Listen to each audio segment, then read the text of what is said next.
proponga su perspectiva desde la Oficina Regional del Banco Mundial. Muchísimas gracias. La verdad que es un gusto estar acá. Muchas gracias a todo el equipo que organizó esto. Siempre estamos convencidos de que es importante hacer políticas, pero es casi igualmente importante discutirlas y entenderlas y pensarlas, porque esa es la única manera de mejorarlas. Y estos son los ámbitos en los que esto se puede hacer mejor, especialmente en un ámbito como este, que, como dice Javier, deberíamos explorar en profundidad más tarde, pero realmente es maravilloso. Lo que yo quería hacer en estos minutos es algo que en parte también hicieron Guillermo y Alexandra, pero me parece útil retomarlo, en parte por darle algunos ángulos un poquito distintos, pero además porque lo bueno de no coordinar las presentaciones antes es... lo malo es que podemos estar repitiendo algunas cosas, lo bueno es que en el fondo estamos básicamente de acuerdo, casi todos, y lo cual muestra que hay algunos acuerdos básicos que parecen importantes.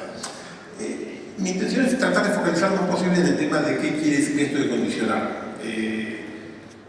Argentina y la mayoría de los países de América Latina y cada vez más del mundo tiene programas de transferencias, y eso es algo que está básicamente acordado por la mayor parte de la sociedad como algo legítimo y bueno. Siempre hay algún trasnochado que tiene alguna idea extraña sobre qué hacer con esto o qué no hacer, pero en general son políticas que ya han logrado niveles de consenso muy importantes y que no son discutidas.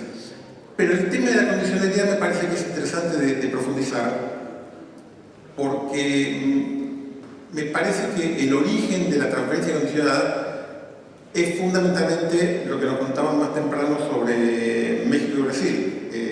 En México especialmente, y luego en Brasil, se lanzaban estos programas condicionados que fueron muy exitosos en su modelo, y eso derivó en una especie de modelo estándar que debía ser aplicado en otros lados, sin que necesariamente se haga el análisis en profundidad necesario para ver si eso es o no es razonable. Y cuando uno piensa por qué condicionar, esta es una discusión que ya tenemos desde una década fácil, parece que hay tres razones posibles. La primera, que es la más habitual y es el origen, es tratar de aumentar demandas sobre determinados servicios, en general vinculados con acumulación de capital humano. Lo vuelvo en un momento a esto, pero es decir, yo quiero que la gente demande más de algo, típicamente demande más salud y educación, y que eso genere más acumulación de capital humano en la sociedad. Una segunda lógica del condicionamiento, y que se ha aplicado en algunos casos, tiene que ver con utilizarlo como una herramienta de autofocalización. Quiero focalizar un programa, no tengo buenas herramientas para focalizarlo, le pongo una condición que funcione en la práctica como un mecanismo de focalización y de restricción de acceso. Y un tercer elemento que es muy importante y que en algunos casos ha sido muy explícito, que se mencionó acá en la charla antes, es el tema de legitimización social. Cómo hacer para que, gracias a que algo tiene condiciones, entonces es más legítimo y es políticamente más aceptable en la sociedad. Y déjenme dedicarle unos minutos a recorrer en particular cada uno de los tres puntos. El tema de la autodemanda es obviamente más interesante porque es donde hay un espacio de política muy concreta. Lo que está detrás de esto es, en principio, una presunción de que el mercado, las decisiones individuales fallan, que hay algo que no funciona si no se interviene. Básicamente, ¿qué es lo que falla? De vuelta, no en todos los casos, pero típicamente lo que falla es que las familias por alguna razón no estarían demandando servicios vinculados a la acumulación de capital humano en la medida que nosotros, el Estado, los hacedores de política, creemos que es necesaria. Es materia de discusión si tenemos razón o no tenemos razón, y es obviamente discutible, pero en principio creemos que la sociedad o algún grupo de la sociedad no está demandando suficiente educación, suficiente salud, y queremos hacer algo al respecto. Y entonces lo que tratamos de hacer es cambiarles esas reglas. ¿Por qué no lo hacen? Porque hay problemas de información, o sea, porque no saben cómo hacerlo, porque hay externalidades, es un argumento muy típico, eso es lo que quiere decir en términos económicos, es que la sociedad se beneficia de que se invierta más capital humano más allá de lo que se beneficia en las familias, y entonces las familias se invertirían menos en lo que hace falta, porque hay problemas de principal la gente, es una manera muy elegante padres y lo que les beneficia son los chicos, y no es obvio que en todos y cada uno de los casos los incentivos estén alineados ahí. Uno idealmente quiere que sí, pero a veces no ocurre, y evidentemente hay un problema. Pero son algunos de las posibles causas por las que esto ocurre. Ahora, además de eso, hay algo que es central. Presume que la gente está consumiendo menos estos servicios, está demandando menos estos servicios, pero que el problema es de demanda. Que si los chicos van poco a la escuela, no es porque hay pocas escuelas. En las escuelas están, en los servicios médicos están, pero que no están yendo. Entonces tengo que convencer de alguna manera a las familias para que lleven a los chicos a esos servicios. Lo más típico, en la mayoría de los casos, los programas que trabajan sobre esto trabajan sobre salud y educación, y donde se ha visto con más profundidad y donde se ha visto impacto con más profundidad, tiene que ver educación. Ya Alexandra mostraba algunos casos, así que no voy a volver a enumerarlos, pero hay muchos estudios y hay algunos metaestudios que recolectan estudios puntuales que se han hecho en distintos países, mostrando que en muchos casos esto funcionó. Se lanzaron estos programas, pusieron recursos para darle a las familias con la condición de que los chicos asistan a la escuela, y con metodologías bastante rigurosas, con sistemas de control bastante buenos, se advierte que un tiempo después aumenta la asistencia de estos niños a la escuela. Efectivamente, la política es exitosa. Había un objetivo, hubo un instrumento, el resultado que se estaba buscando. Excelente. Dos puntos muy importantes para marcar para que ningún auto funcionó es: punto 1, había valores iniciales bajos, quiero decir, había problemas serios de demanda. No estaban con niveles de asistencia escolar del 98%, cuyo caso es difícil que funcione, pues ya está. Y la misma lógica, no había problemas serios de oferta. Había en algunos lugares algunos problemas de oferta que trababan y que se fueron solucionando o se están solucionando, pero en general no había un problema de que no hubiese escuelas y no hubiese servicios médicos, sino que lo que no había era concurrencia adecuada. La segunda justificación es más sencilla y tiene que ver con lo que decía antes. Hay restricciones presupuestarias y en ese contexto alguien dice, bueno, usemos condiciones para limitar participación. El ejemplo más claro de eso, que todos conocemos en la Argentina, es la historia del Plan Jefe. El Plan Jefe puso una condición, jefes y jefas rural, puso una condición que era una actividad laboral, algún tipo de contraprestación en términos laboral, que en la gran mayoría de los casos no existía simplemente porque no había del lado del Estado capacidad de demandar ese trabajo. Pero al poner eso, impedía que cualquiera vaya a pedir el beneficio, porque tenés que estar en condiciones de dedicar las horas que en teoría tenés que dedicar para el programa. Entonces fue un mecanismo fundamentalmente de restricción de la demanda y entonces autofocalización. Básicamente esa es la idea. Y el tercer caso que creo que es muy interesante reconocer, y esta es una discusión que he tenido con Juan Pablo Labat más de una vez y seguramente volverá en su presentación más tarde, el tema de la legitimación. Un problema muy serio de este tipo de programas es que muchas veces son percibidos como asistencialismo, como un regalo, cosas que decían antes, como los mitos que mencionaban antes, ¿no? Que le damos la plata y se la van a gastar en cualquier cosa. Toda una serie de mitología que es muy difícil de contener. Y un buen mecanismo para contener eso es decir, no, pero esperen, porque esto no es gratis. A quienes les doy esto tienen que hacer un esfuerzo. Y no me importa demasiado si ese esfuerzo es un esfuerzo que tiene un valor adicional o no, sino que me importa el simbolismo social, el simbolismo político de decir se lo ganaron porque están esforzando. Hay una frase del presidente de Uruguay, de Tabaré Vázquez, cuando se lanzó el programa PANES hace ya casi 15 años, que fue el primer programa grande de protección social de este tipo en el Uruguay, apenas había asumido el gobierno, que es muy clara porque ejemplifica exactamente esto y fue una discusión que no funciona. ¿Me murió?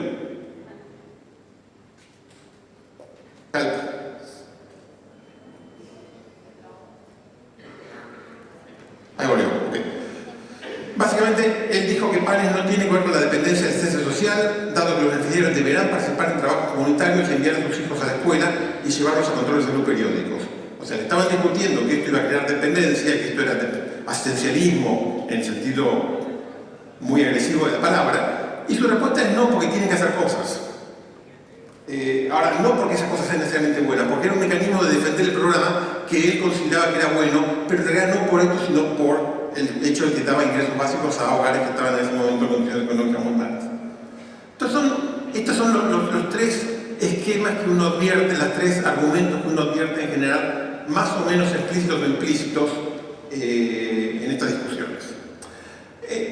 Y lo interesante es tratar de entender cómo funcionan las condiciones en la práctica y qué impacto tienen. Ahora, para poder evaluar el impacto, lo que uno tiene que primero entender es cuál es el objetivo. Porque si el objetivo es validar políticamente, no tiene mucho sentido tratar de ver qué impacto tiene el sistema educativo, porque lo que quiero es validar políticamente, entonces lo que debería testear es si él conseguía el apoyo político que estaba buscando. Si el objetivo es la autofocalización, lo que tengo que ver es cuánta gente entró y cuánta gente no entró. Entonces es importante entender un poquito el objetivo antes de salir a medir. Ahora, aún sabiendo qué es lo que estoy midiendo, esa medición es muy difícil, esa medición debe ser muy rigurosa y tiene que medirse los impactos. Varios de los que están acá trabajan buena parte de su vida haciendo ese tipo de cosas. Es muy complicado, es muy difícil de medir. Escuchábamos hoy a la mañana, uno de los problemas más serios que hay es que para medir esto en forma rigurosa muy bien requiere grupos de control y nadie en su sano juicio hace una política social, a menos que no tenga más remedio, que no incluya a toda la gente porque se pueda. En algunos casos, por razones de presupuesto, razones de proceso de implementación, la implementación es progresiva y entonces se genera la oportunidad para hacer esa progresividad en forma aleatoria y hacer grupos de control. Pero si yo tengo los recursos para darle protección a todo el mundo, realmente sería mezcla de delirio y mezcla de criminal, decir, pero a ustedes no se lo voy a dar porque necesito un grupo de control para mis experimentos. Realmente no tiene sentido. Entonces es complicado hacerlo y requiere a veces metodologías que no son de todo fáciles. Pero hay que ver el costo-beneficio. ¿Esto qué quiere decir? Hay que entender que hacer condiciones tiene costos y voy muy rápido porque el Sandra lo fue mencionando, pero hay costos fiscales porque cuesta plata armar los sistemas, hay costos personales porque parte del costo cae en las personas que tienen que hacer trámites, que tienen que juntar papeles, que tienen que conseguir evidencia de lo que están haciendo, que a veces les hace perder tiempo. Hay costos sociales porque se excluye gente y porque se estigmatiza. Hay costo político porque eso a veces trae conflictos políticos que tienen que ser resueltos de alguna manera. Y como decía antes, por supuesto, además también hay beneficios.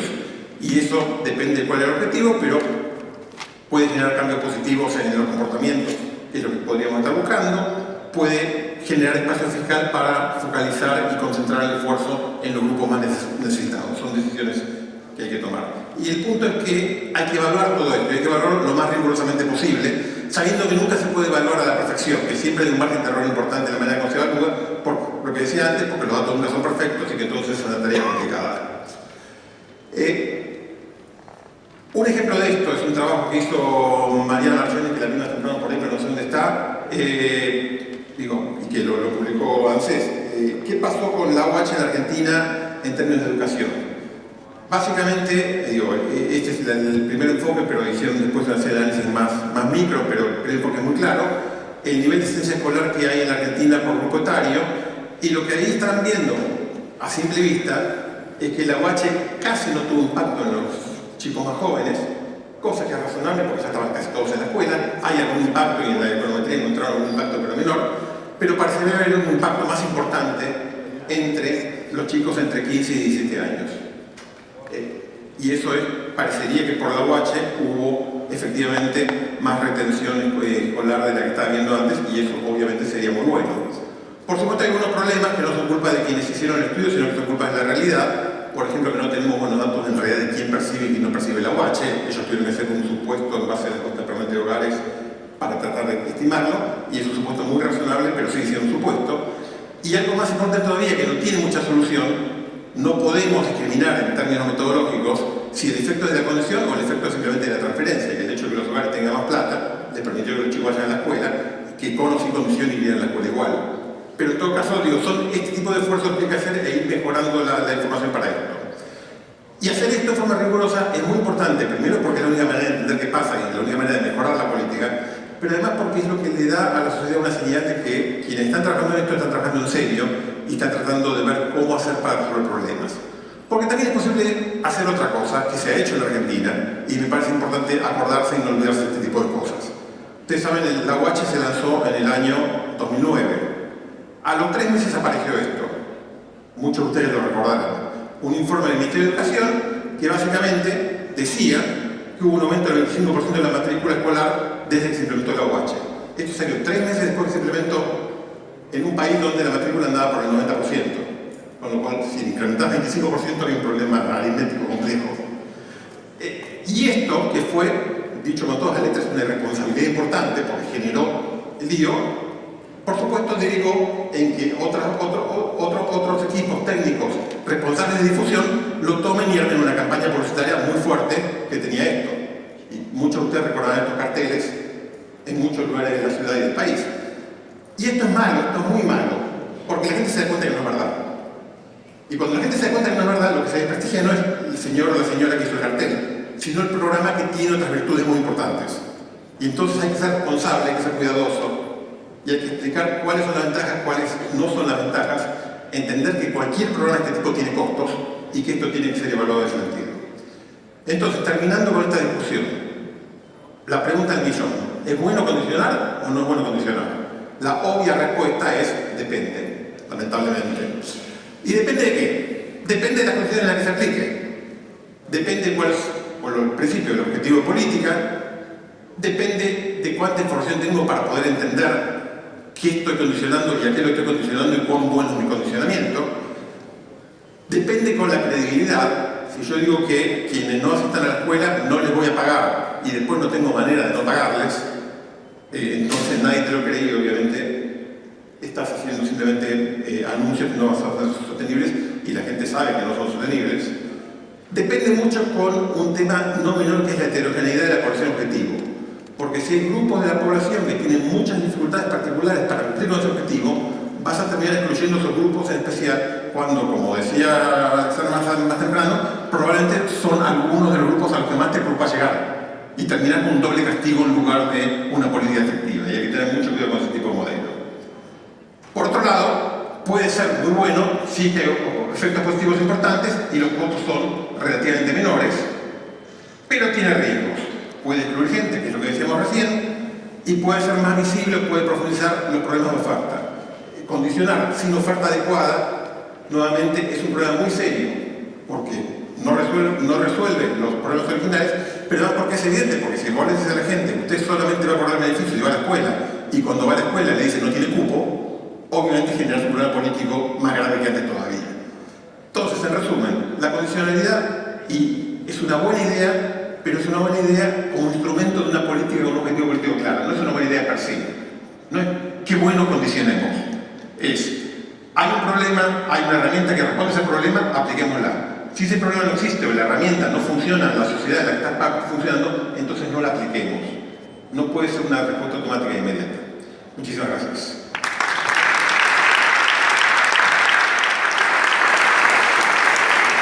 Muchas gracias, Rafael. Completamos entonces el panel con la presentación de Pilar Diácono de la Universidad de Buenos Aires. Ahí, ¿se escucha?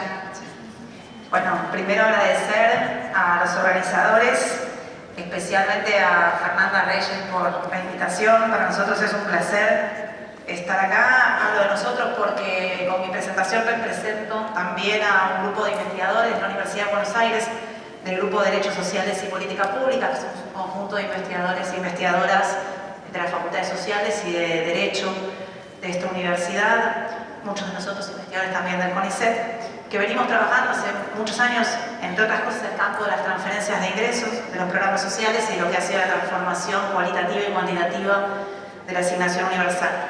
Mi idea es plantear una mirada crítica, por momentos tal vez incómoda, y me parece que ese es un poco el rol que tiene el lugar de la producción y la investigación académica.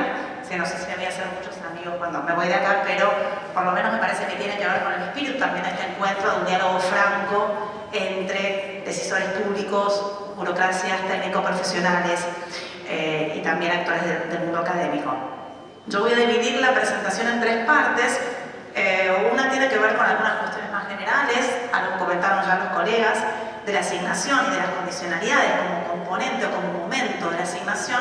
Y después me gustaría centrarme en dos cuestiones muy concretas, que son dos procesos políticos, uno de ellos judicial, otro un proceso, digamos, administrativo, llamémoslo, donde nosotros participamos como investigadores y que me parece vinculado directamente con la asignación universal, no es que me voy a ir de tema, pero vinculado directamente con la asignación universal, que me parece que habla mucho de algunas cuestiones centrales de la asignación.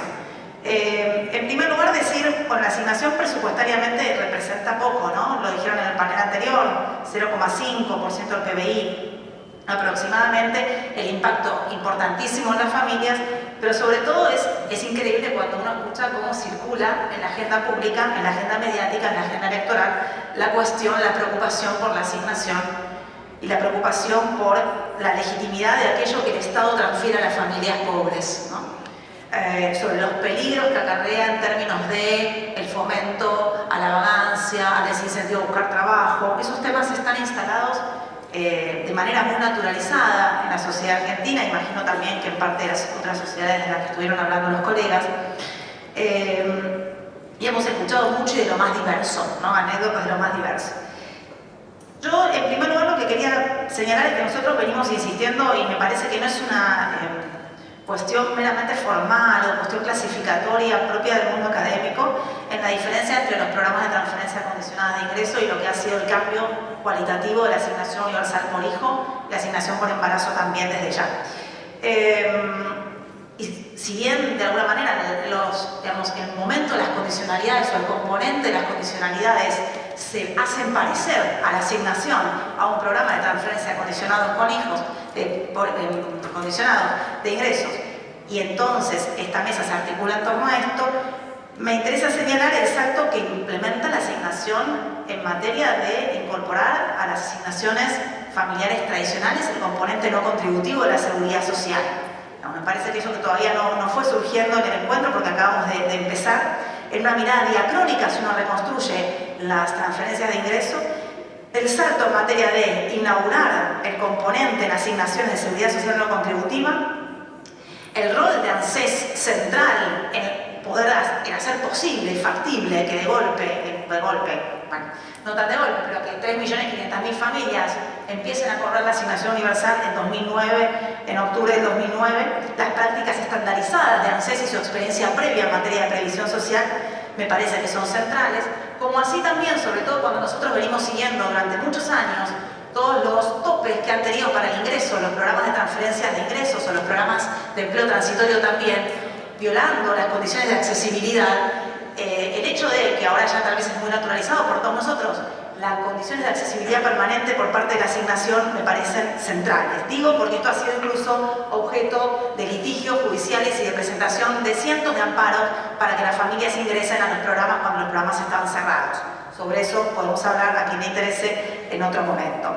Y lo mismo con la actualización de los montos. Si bien se han dado muchos avances, esta cuestión que ahora sobre todo es bien vigente y bien actual en la coyuntura económica actual, el tema de mantener, porque históricamente hemos tenido muchos planes que no cerraron, pero que en general han sido licuados por contextos inflacionarios. Podría dar muchos ejemplos al respecto.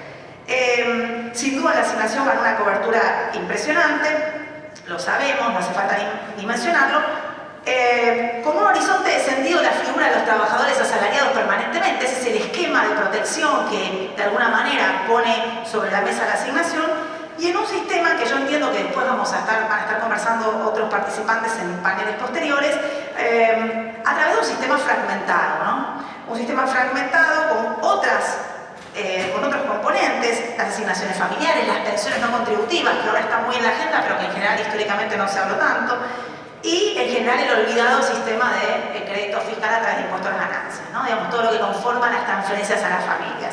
Ese es un problema, la fragmentación. Uno podría decir sí, digamos, podríamos dudar. El problema es cuando esa fragmentación se traduce en algunas cuestiones vinculadas con inequidad. Yo acá voy a citar una frase que me autorizó del profesor Aldo Isuani, que siempre decía: todos entran a este sistema, pero entran por puertas diferentes a habitaciones de distinto confort. Y esta es un poco la realidad que nos plantea la asignación universal, con sobre todo el componente de exigencias particulares a las familias a través del esquema de condicionalidades, y también de que no todas las asignaciones del sistema de los asalariados forman parte del sistema de las asignaciones de la asignación universal. Entonces digo, ¿fragmentación es un problema? Sí, no sé, algunos sabrán mucho más que yo de este tema, pero fragmentación traducida en algunas situaciones de inequidad me parece que son las cosas que hay que revisar. Y para eso, y para muchas de las cuestiones que yo quería mencionar, reconozco el valioso informe último publicado por ANSES, donde participaron colegas muy prestigiosos, y que me parece que brinda pistas para pensar este tema y otros grandes temas que nosotros hoy por hoy vamos a conversar, y agradezco que esté disponible porque en otras oportunidades hemos tenido que comprar los informes vinculados con la asignación, y es interesante para el campo de la investigación y para la ciudadanía en general que información tan valiosa sobre la UH esté disponible. Sobre el componente de las condicionalidades, evidentemente el componente de las condicionalidades ha habido cantidad de tesis, trabajos de investigación y de consultoría sobre los supuestos, el porqué de las condicionalidades. Queda claro que es un componente que arrastra de los programas anteriores, de programas, diversos programas que han exigido, Rafael contaba recién de jefas y jefes, condicionalidades y contraprestaciones de lo más diversas, y que tiene que ver con la línea más tradicional de la asistencia social, de la política de la asistencia, de distinguir entre merecedores y no merecedores de las políticas, y sobre todo exigirle a la familia una variedad de cuestiones. Pero que más allá de su impacto, en general lo que han alimentado, y yo lo digo esto un poco provocando, pero digamos, de verdad que lo creo, han alimentado la productividad de la investigación académica y del campo de las consultorías, más con impacto concreto en la vida de muchas familias.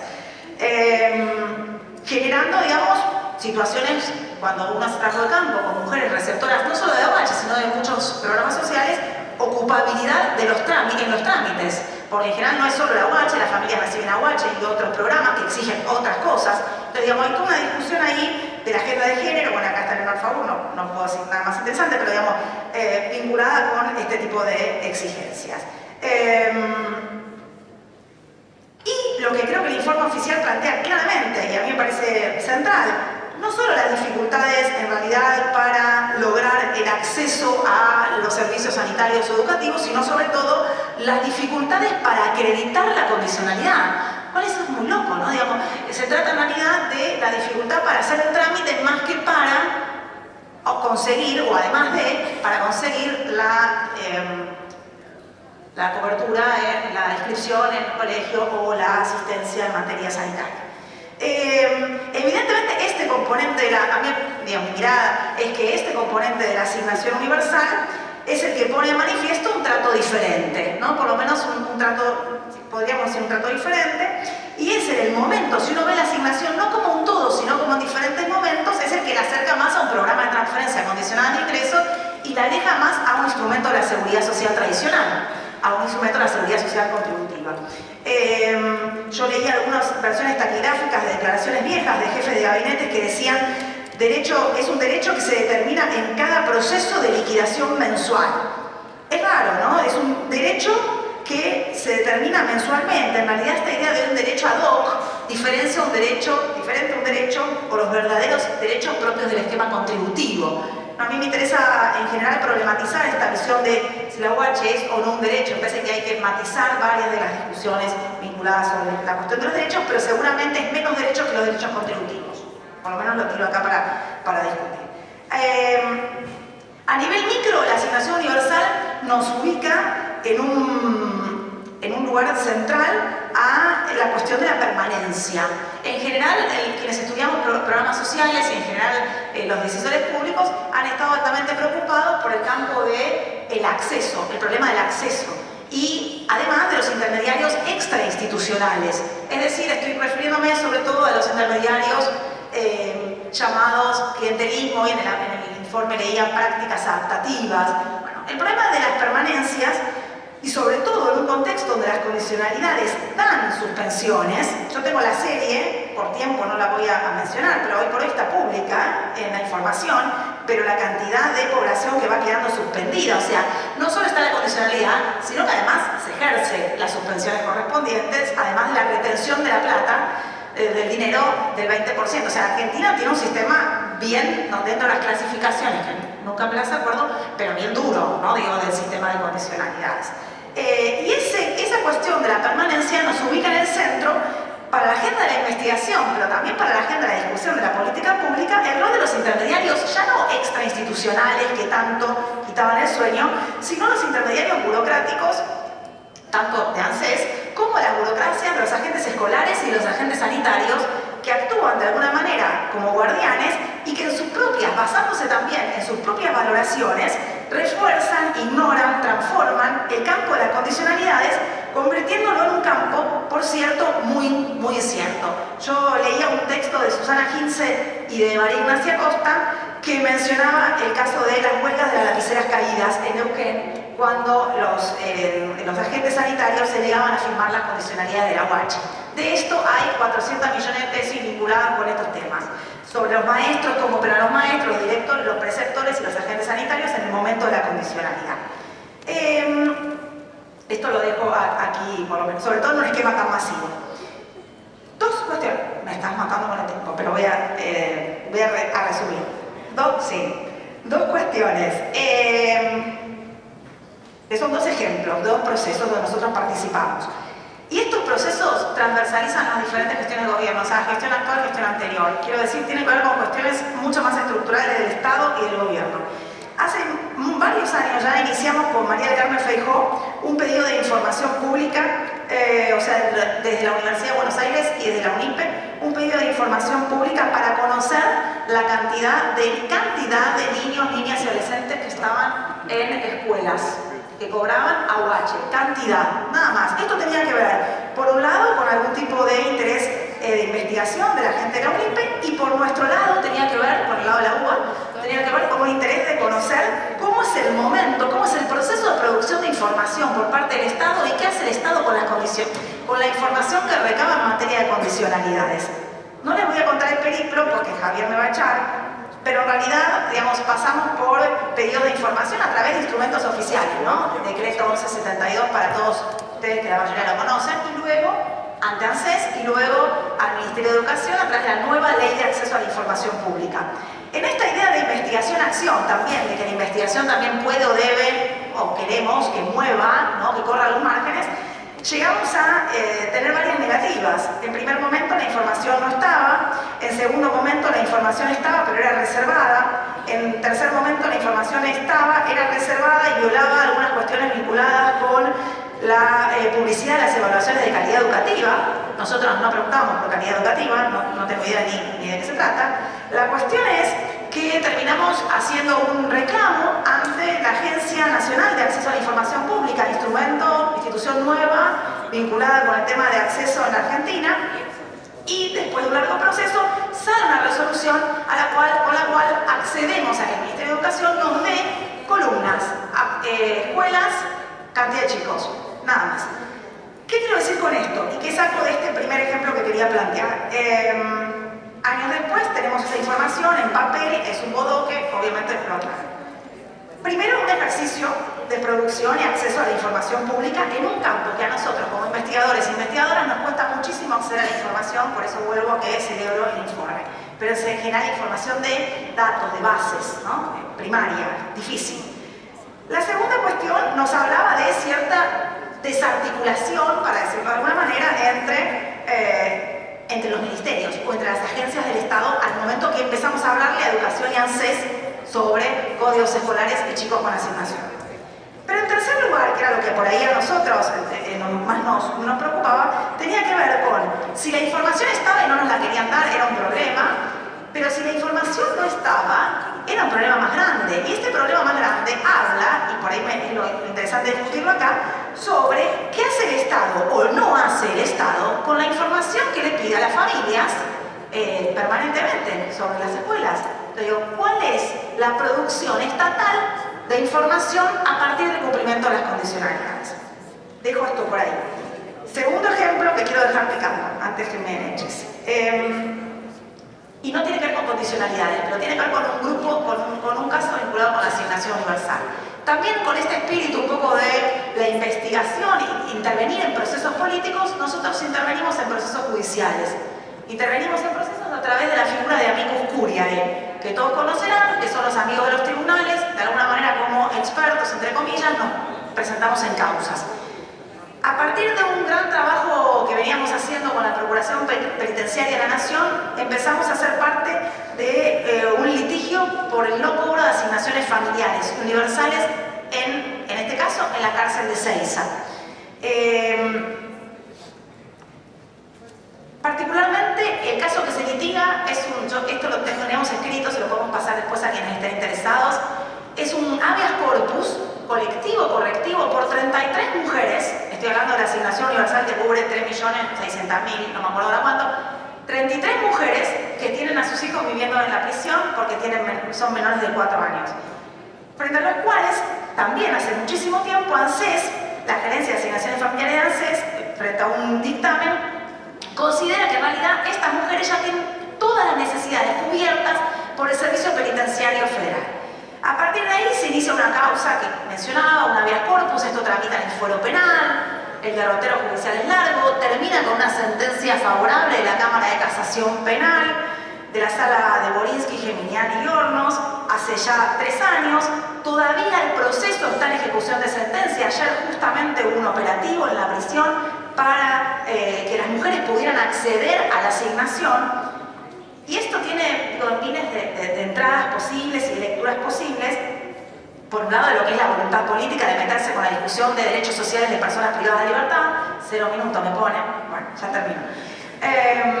Y por el otro lado, porque cuando decimos si es un derecho o no es un derecho, gran parte del ejercicio que hacemos es cómo se comporta ese derecho o ese supuesto derecho cuando se pone a prueba. Y cuando se pone a prueba no en casos cómodos, en casos limítrofes. Por ejemplo, la población privada de libertad.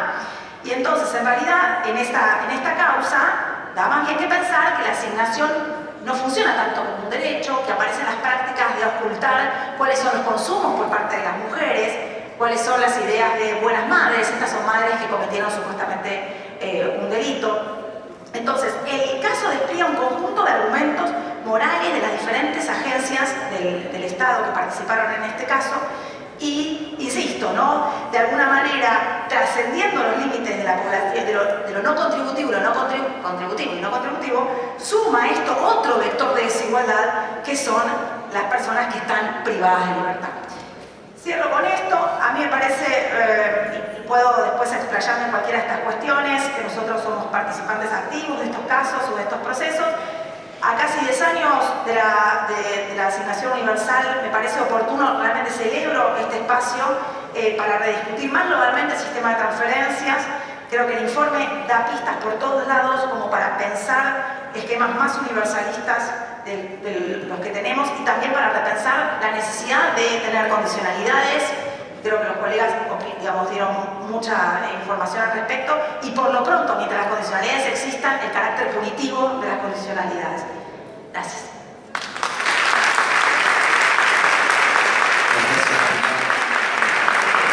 Interesantes las 4 presentaciones y lamento mi rol cupolicieco de tener que cortarlos.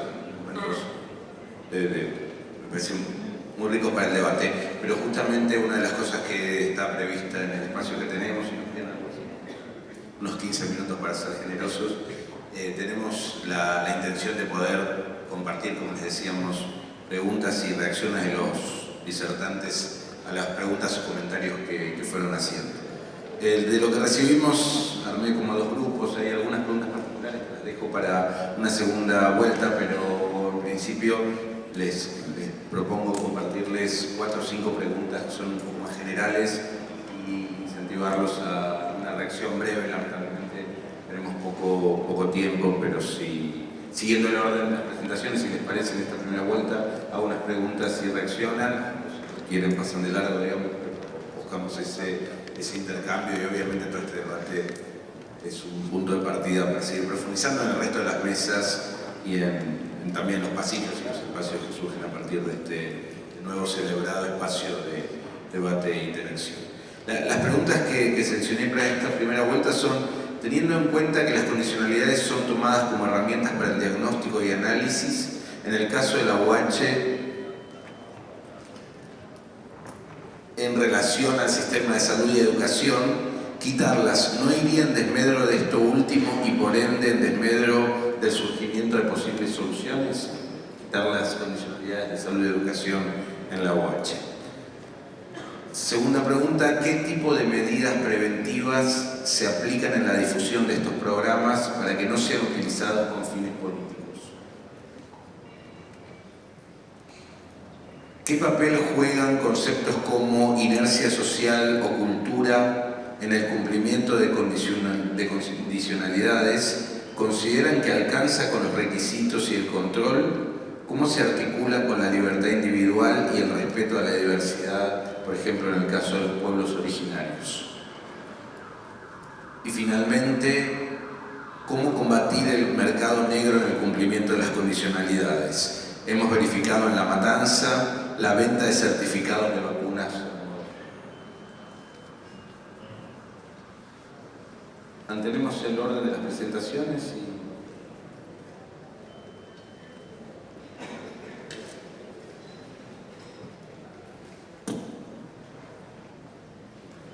De hecho, no sé si capté bien las preguntas, pero creo que una cosa adicional que quería transmitir era una parte de una respuesta tal vez a la primera. Y quería notar que me gustó mucho estos comentarios finales de Rafael sobre la condicionalidad como herramienta. Y es importante pensar de las transferencias como una herramienta entre muchos. Y tal vez no sobrecargarlo. La idea de la transferencia es de combatir la pobreza y para ser más específico, para combatir las barreras económicas que tienen las familias a acceder a los servicios sociales. Puede ser que lo único que les hace falta es el dinero. Y en la gran mayoría de casos, esa es la realidad. Los resultados de la OACHI que estaba mostró que esto es el caso. No cambió así tanto la matrícula. Lo más probable es que lo que cambió algo para hacer más investigaciones sería la calidad de la educación. Porque los niños ya han comido suficiente antes de ir a la escuela. Porque los padres quieren esto para sus niños.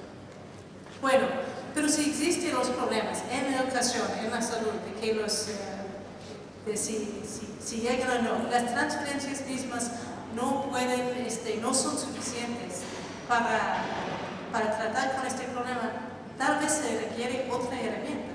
Tal vez se requiere más atención, más búsqueda activa por parte de centros de salud para los niños que están fuera del sistema de vacuna.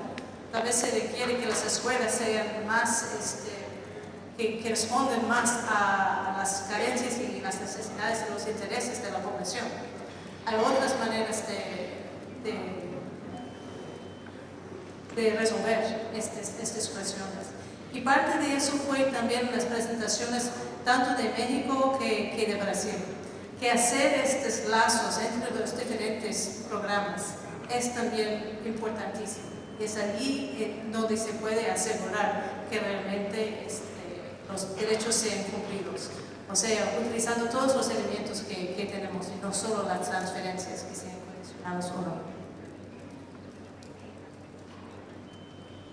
No solamente voy a decir unas palabras sobre el tema de la cultura en la cuestión de las transferencias y un poco asociando a lo que dijo Alexandra. En realidad, yo creo, para empezar, que la cuestión del cultural no solamente forma parte de las poblaciones a las que atendemos. La cultura también nos atraviesa a nosotras como decisores de políticas públicas, como evaluadores, como analistas sociales, etc. Entonces, desde ese punto de vista creo que justamente por ahí fue un poquito mi presentación y coincido con Alexandra que desde ya no se le puede pedir mucho más a las transferencias de lo que dan un montón, pero desde ese punto de vista también es importante, y a eso iba un poco con lo que quería decir, que cómo se combinan con otras estrategias de política pública que permitan efectivamente generar mejor capacidad, mejor bienestar, mayor calidad de vida para los niños, niñas y sus familias, ¿no? Y en ese caso fue que tomé el tema del cuidado. Pero, por ejemplo, desde el punto de vista educativo, las transferencias hoy toman la edad de 5 o de 4, ¿ya bajaron a 4? 5 años, 4, digamos, la edad obligatoria del jardín de infantes. Sala de 4, que es la edad obligatoria. Las transferencias eran de 5 hasta hace poco, ahora la condicionalidad.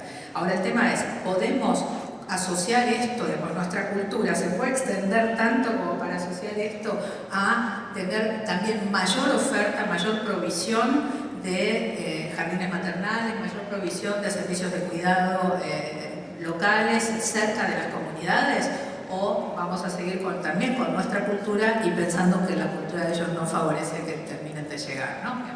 Buena pregunta. Déjame intentar ir muy rápido porque me parece que las 4 preguntas son muy relevantes. Primero, acepto absolutamente la dinámica de la condicionalidad generan datos. Como decía recién, eso no quiere decir que esos datos sean demasiado tan utilizados como podrían, pero efectivamente generan datos que podrían ser útiles también para la política. Es cierto, me parece que no alcanza para justificarlo. Me parece que sería bueno, si el objetivo son los datos, trabajar en el sistema de datos y no generar toda una superestructura. Lo que sí es totalmente legítimo y me parece razonable es que si las vamos a tener, aprovechémoslas y generemos datos buenos que después se puedan usar para intervenciones en política, y eso está claro. Sobre el tema de uso político, la verdad es que programas de transferencias como la UH, que son de acceso básicamente universal, que son de pago directo a los beneficiarios sin ningún intermediario, son bastante sólidos en cuanto a la protección de uso político. Siempre puede haber alguien tratando de manipular algo en el medio y bloqueando algo en algún lugar, pero la verdad es que cualquier ciudadano argentino se puede presentar a una UDAI y decir: me corresponde, quiero que me paguen, muestran los papeles, lo anotan, le abren la cuenta del banco y le pagan. Es bastante complicado, o al menos es mucho más difícil que otros modelos, la manipulación política en ese sentido, y eso creo que ha funcionado muy bien. Lo de la libertad individual me parece fascinante porque creo que es una discusión de política de más alto nivel. A ver, las políticas públicas son, por definición, restricciones a la libertad individual. Eso es una política pública. La política pública, cuando el Estado dice: ustedes no pueden andar por la calle a 300 km/h. ¿Por qué? Te limito la libertad individual porque eso decido que es peligroso. El Estado dice: usted tiene que vacunar a sus niños. ¿Por qué? Porque eso es bueno para todos. Te limito la libertad individual. Por supuesto, hay casi por definición algunas cosas obvias como las que acabo de decir, y hay muchas cosas grises en las que no es tan obvio el bienestar, la lucha entre el bienestar, el conflicto entre el bienestar general y la libertad individual. En principio, las cosas que plantean las condiciones vinculadas a este tipo de programas son bastante básicas y que violan la libertad individual de no querer mandar a mis hijos a la escuela. Bueno, mira, lo entiendo. Desde el Estado, lo siento mucho. Yo quiero que manden a sus chicos a la escuela y estoy seguro que hay algunos casos justificables porque no querían mandarlos, pero como política pública me cuesta mucho pensar que realmente es un problema muy serio eso. Pero en otro contexto, por supuesto, que podría haberlo. Y lo del mercado negro está muy curioso. No conozco el caso de La Matanza y me gustaría entender de qué trata. Es mucho más fácil vacunarse que comprar un certificado de vacuna. Ahora, los argentinos somos muy creativos, y que es posible que alguien haya encontrado alguna lógica por la cual vale la pena tener un mercado negro de certificados de vacuna. Pero no consigo entender por qué sería así. Y en principio, insisto, es más fácil ir al servicio médico y hacer la vacuna, más barato, es gratis. Pero bueno, puede ser que esté ocurriendo, y si está ocurriendo, habrá que entender. Seguramente si ocurre eso, es porque algo está fallando del lado de la oferta de vacunas en La Matanza. Entonces, la manera de solucionarlo es resolver el problema de la vacuna, pero no tengo la menor idea de cuál es el caso particular y sería muy bueno conocerlo.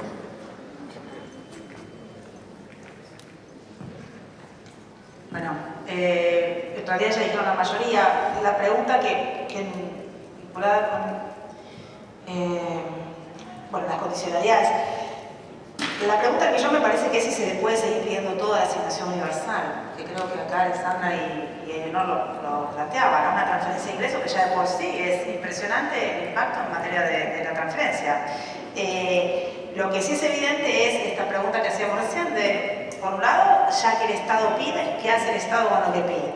Por otro lado, cuando el componente de la condicionalidad, que puede adquirir miles de formas o de formatos, está, digamos, totalmente desvinculado de actividades de promoción o de interinstitucionalidad o son escasas, ¿no? Entonces me parece que el problema es que la condicionalidad queda en ese sentido totalmente aislada.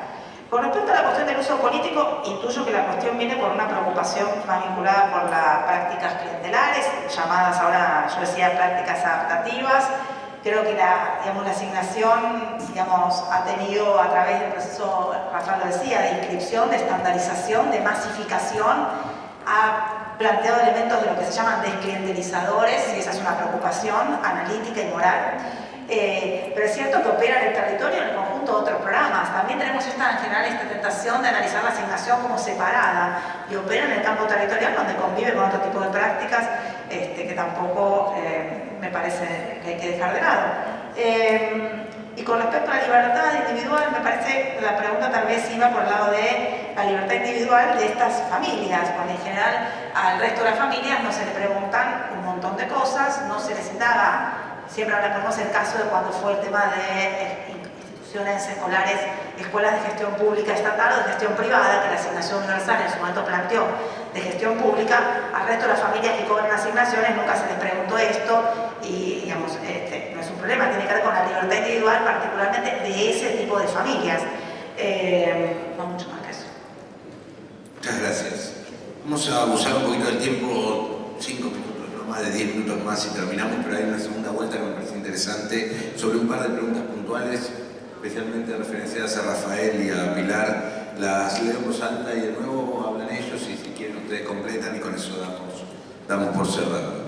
¿Existe o se puede reforzar si hay un programa de seguimiento de futuras madres en condición de vulnerabilidad a fin de brindarles contención emocional y psicológica, además de la económica a partir de la asignación?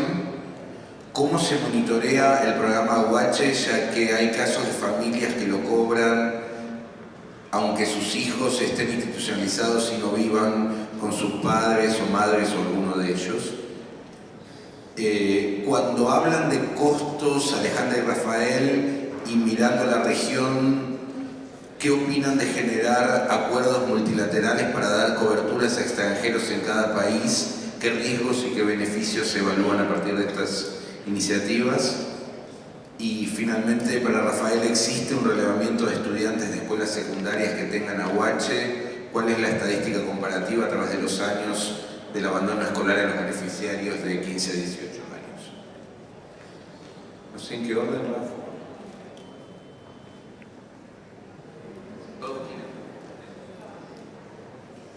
A ver, intento algunas, seguramente en forma incompleta. Sobre las madres, futuras madres, hay un programa que es el programa Sumar, Hacer, su origen de salud, pero de seguimiento de hecho se originó como un programa de seguimiento de mujeres embarazadas y chicos menores de 6 años, y luego se fue expandiendo, que es del lado de la salud. Y obviamente lo que busca es esto, busca hacer el acompañamiento, y que funciona bastante bien, ha tenido resultados importantes, muy focalizados en los grupos más vulnerables, ¿no? Pero que existe y funciona bien, y que de hecho tiene un nivel de coordinación importante con la UH y con la asignación por embarazo. Sobre el monitoreo es un desafío, y conozco a algunos que están acá, trabajan en eso todos los días. Es complicado, hay trabajo permanente de control, hay trabajo permanente de revisión. Nuevamente, a ver, cualquier política pública tiene un problema muy serio siempre, y es que la realidad siempre es mucho más complicada que cualquier ley o decreto, y siempre hay infinitas combinaciones y situaciones que uno no puede prever completamente en la norma, porque la realidad es muy complicada. Entonces, siempre hay situaciones que son difíciles y complejas y no está claro qué corresponde o qué no corresponde. Para la gran mayoría, para la enorme mayoría de los participantes de la UH, funciona muy bien. La plata la reciben, casi siempre la madre, los chicos viven con la madre. Estoy seguro que hay una cantidad de casos que proporcionalmente es muy pequeña, pero en el número grande terminarán siendo unos cuantos, en los cuales pasan cosas raras, que la recibe uno pero el chico vive con el otro, que vive con un abuelo y recibe la madre, o la recibe el abuelo y vive con un tío, que hay alguien que se quema el dinero. Esas cosas pasan y se trabaja en tratar de ir corrigiéndolas, fundamentalmente en base a denuncia, porque no hay mucho más mecanismo que ese. Pero creo que tenemos que ser claros que no hay ninguna evidencia que indique que eso tenga alguna relevancia estadística importante. Siempre ocurre en programas grandes, pero al menos yo no he visto ningún dato que muestre que esto sea un problema serio y masivo. Lo de los acuerdos multilaterales, para este tipo de programas son complicados, porque los programas no son iguales, y entonces, ¿cómo hacen los acuerdos multilaterales? En general, lo que hacen estos programas, y lo que hace la UH y lo que hacen programas de otros países, es, no hay ningún, se incluye extranjeros, pero se pide un nivel de residencia, un número de residencia mínimo. En general son 3 años, 4 años de residencia. Lo cual, por supuesto, genera, como nuevamente con cualquier restricción de política pública que uno pone, ordena alguna cosa, pero deja fuera a alguien. Y eso genera algunas brechas de cobertura en niños de familias muy vulnerables recientemente llegados al país que vienen de verdad para vivir en Argentina. Es un problema, es difícil de solucionar, porque tampoco es con un sistema en el cual en cada puerto de entrada del país se pague la guacha en el momento que la gente ingresa, no tendría sentido. Entonces, si lo que son 3 años, 2 años, 4 años o 8 meses, no tengo la menor idea, es casi un problema discrecional de elegir donde pone un límite, pero es obvio que un límite tiene que estar en algún lugar. Y sobre estudiantes secundarios, Mariana, pero Mariana hizo un estudio muy detallado sobre ya está, ahí la vi. Mariana, ¿puedo comentar acá adelante? Arriba si que puedo responderlo un poquito, pero hay estudios que muestran, nuevamente, hay estudios que muestran que ha tenido un impacto positivo. No es un impacto en el que elimina el problema de ninguna manera, es un impacto en el que mejora la situación y en ese sentido es bienvenido. Vuelvo a decir lo que decía antes por las dudas, no es obvio si el impacto se debe a que existe la condición o el impacto se debe simplemente a que hay más ingresos en el hogar y eso permite hacer cosas que antes no podían porque no tenían recursos. Pero en cualquier caso sí hay una clara asociación entre la UH y la asistencia al sistema educativo, particularmente en el grupo más cercano entre los 15 y los 17 años. No, solo una cosa con respecto al tema extranjero, porque, digamos, presenciamos en Argentina años de litigios en materia de extranjeros y pensiones no contributivas, llegando casos a la Corte Suprema como Reyes Aguilera y después, sin embargo, no cambiando los requisitos de acceso por parte extranjero, 20 años, 40 años, 10 años, de acuerdo a la pensión no contributiva. El límite de digamos, la cantidad de años en la asignación universal es mucho menor, el de la exigencia, 3 años en cabeza de cada uno de los miembros de la familia, pero esto también ya empezó, nosotros estamos explorando ya algunos casos judiciales donde se empieza a impugnar el límite de extranjería. Entonces, digamos, ahí aparece toda una discusión. Estoy pensando sobre todo de cara a la discusión de hace muchos años en seguridad social, en pensiones no contributivas, que seguramente esto va a ser una continuidad en materia de AUH por el criterio que es un límite político, es una construcción política del criterio de los 3 años de condiciones de residencia. Qué interesante esta pregunta y qué importante para la región, tal vez un poco más al norte de aquí, donde tenemos salida de millones de personas ahora de Venezuela. Entonces hay otros que están en la sala que se están tratando con este problema ahora. Y entiendo que la pregunta era más sobre la situación de migración que de los refugiados que estamos viendo de parte del norte. Pero quería reflexionar un poco desde este otro lado, porque es un problema mayor en el mundo. Y vimos lo que ha pasado, por ejemplo, por los que han salido de Siria y han llegado a Turquía, a Líbano y a Jordania. Y al principio era una cosa de mantenerlos muy apartes, en campamentos o si estaban dentro de la sociedad, de que realmente no recibía los mismos beneficios de los demás. En todas estas sociedades, tal vez comenzó, diría, con Turquía, que los aceptó mucho más y querían integrarlos en su sociedad y en sus programas de protección social, y lo han hecho, inclusive en un programa de transferencia condicional de educación. Y eso ayuda al país, ayuda a la integración a estas personas. Y hay que pensar en esas situaciones también con los migrantes. ¿Están aquí por tiempo corto plazo o largo plazo? Si es de largo plazo, querían que sean fuera de la sociedad, que sean parte, que los niños van a la escuela o que quedan fuera, que utilicen los servicios de salud o no. Hay un valor alto en la integración. Y claro, hay riesgos. Los riesgos son políticos. Son los riesgos que hay que manejar para asegurar que que también se respeta los derechos de todos los que están en su suelo. Tal vez terminando con eso en el asunto de los derechos. Según la Convención de Derechos de los Niños, los países tienen obligación para cumplir con los derechos para todos los que están en su suelo, no dice ciudadanos. Y sabemos que eso no es una cosa así fácil, es mucho más fácil de decir que hacer, pero es una aspiración y un compromiso que tenemos todos. Gracias. Muchas gracias, un aplauso para todos. De esta manera entonces agradecemos a Alexandra Schuster, a Eleonor Faur, a Rafael Rothman, a Pilar Archidiácono y al moderador a Javier Curcio por este segundo panel que cierra la primera etapa de esta jornada.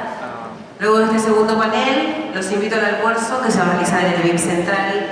A las 14:30 retomaremos con el panel de la tarde y posterior cierre de la primera jornada del Seminario Internacional de Asignación Universal por Hijo, presente y futuro del derecho en la niñez. Muchas gracias y los espero a 14:30 puntual.